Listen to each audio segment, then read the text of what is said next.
মধুপুৰ নামৰ নাম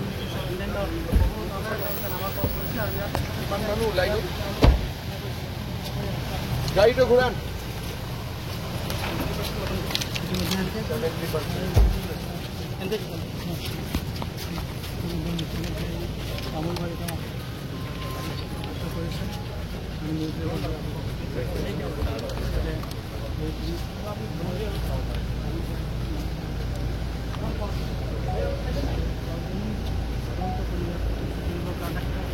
মুখ্যমন্ত্ৰী নিজে আহি ইয়াত উপস্থিত হৈছে আৰু তেখেতে অসম নাগালেণ্ড সীমান্তৰ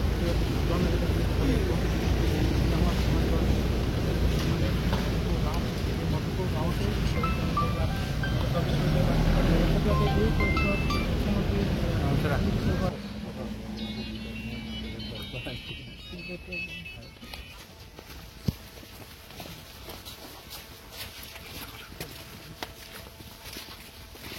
পাহাৰটো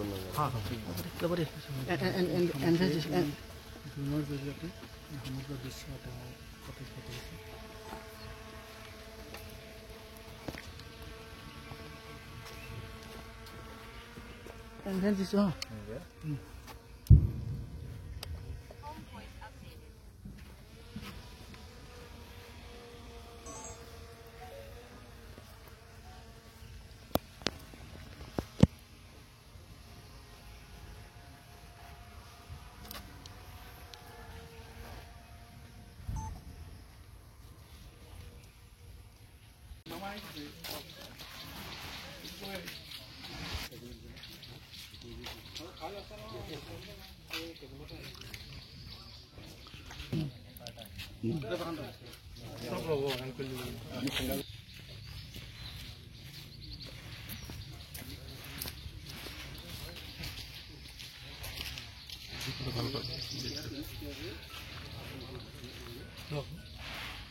আপোনালোকে দেখা পাইছে যে এই সমগ্ৰ অঞ্চলটোত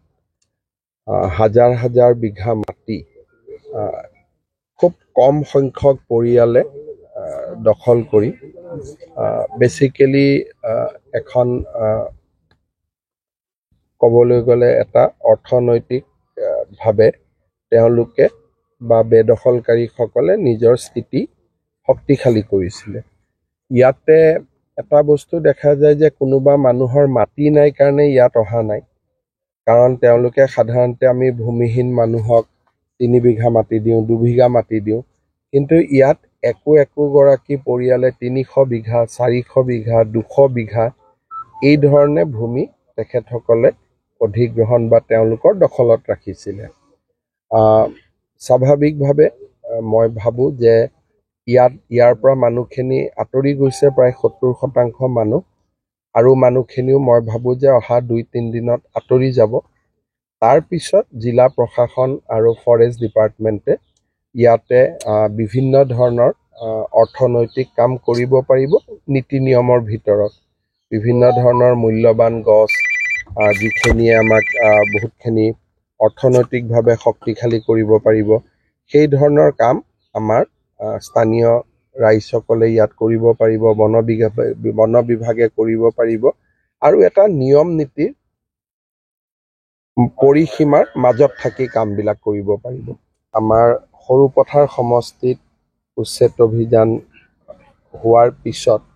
গোলাঘাটতো কিছু কাম কৰিবলগীয়া আছে আৰু এই ধৰণে আমাৰ এখন দীঘলীয়া তালিকা আছে কিন্তু প্ৰত্যেকটো কাম কৰাৰ আগতে আইন আদালত সকলোখিনি পৰীক্ষা কৰিব লাগে গতিকে আমাৰ চেষ্টা থাকিব এটাকৈ যাতে আমি কামবোৰ সুকালু মানে খুব সুচিন্তিতভাৱে আমি কৰি গৈ থাকিব পাৰোঁ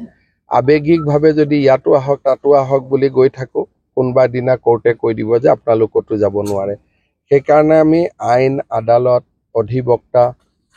আমাৰ নিজৰ অভিজ্ঞতা এই সকলোবিলাক লৈ পেলাই এটাকৈ আমি স্পটত গৈ আছো আৰু য'ত আমি জানো যে আমাৰ স্থিতি আইনগত দিশৰ পৰা মজবুত আমি তেনেকে এটা এটাকৈ কৰি গৈ আছো আৰু মই ভাবোঁ যে গোটেই অসমতে ইয়াৰ পিছতো 2-3 জেগাত হ'ব, তাত কাম চলি আছে। গতিকে সেই ধৰণে এটা এটাকৈ আমাৰ বন বিভাগকৈ ফৰেষ্ট, VGR, PGR, সত্ৰৰ মাটি, নামঘৰৰ মাটি এইখিনি আমি লাহে লাহে উদ্ধাৰ কৰি থাকিম। এটা এটাকৈ চব অৰ্ডাৰ ওলাই আছে, চবৰে ডিপাৰ্টমেণ্টবোৰ বেলেগ বেলেগ নহয়, মানে পাৰ্চনেল ডিপাৰ্টমেণ্টে কাবাৰ অৰ্ডাৰ উলিয়াব, এক্সাইজ ডিপাৰ্টমেণ্টে কাবাৰ অৰ্ডাৰ উলিয়াব, হোম ডিপাৰ্টমেণ্টে কাবাৰ অৰ্ডাৰ উলিয়াব,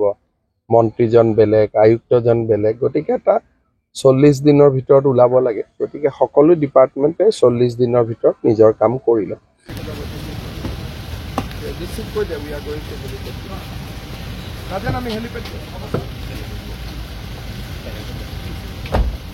ডাইৰেক্টলি হেলিকপ্টাৰ